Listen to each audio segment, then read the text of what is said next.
শাড়িটা কেমন লাগছে প্রথমেই না সবাই একটু কমেন্টস করবে। আমি সবার কমেন্টসের অপেক্ষায় থাকলাম। শাড়িটা আমি একদম আমার মতন করে রেডি করিয়েছি।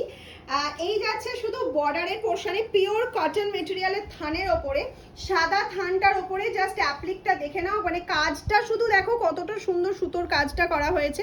ব্যাক পোর্শনটা দেখিয়ে দিচ্ছে, মানে ব্যাক আর ফ্রন্ট দেখলে বুঝতে পারবে না যে সুতোর কাজটা কতটা সুন্দর যাচ্ছে। শুধু বর্ডার দিয়ে আমি বলবো দেখাতে, শুধু নিচের বর্ডার দিয়ে এরকম কাজটা যাচ্ছে সুতোর। আর এই যে এর কিন্তু মেন যেটা জিনিসটা বানিয়েছি সেটা হচ্ছে এই সুন্দর ব্লাউজ পিসটা।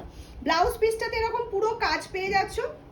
এটার শুধু সাদাই হয়, সাদা ছাড়া অন্য কোনো কালার হয় না। মানে এরকম প্রচুর পিসেস সাদা আমাদের রেডি করা রয়েছে। তোমরা যার যেটা খুশি বুকিং করতে পারো। এই যে পুরো প্রত্যেকটার সাথে প্রত্যেকটা বিপি এরকম আলাদাভাবে পেয়ে যাবে। ব্লাউজ বানিয়ে পড়বে, পিওর কটনের মধ্যে রয়েছে, পিওর কটন। প্রাইসটা ভেরি রিজনেবল রেখেছি তোমাদের জন্য, মানে 750-এরও কমে পেয়ে যাবে এটা। তার জন্য হোয়াটসঅ্যাপ করো, কত দিচ্ছি এটা 750-এর কমে বলেছি আমি কিন্তু প্রাইসটা বলছি না। প্রাইসটার জন্য অবশ্যই হোয়াটসঅ্যাপ করতে হবে, ভীষণ রিজনেবল প্রাইসে দেওয়া হচ্ছে। আর এই যাচ্ছে সুন্দর ব্লাউজ পিস পোর্শনটা।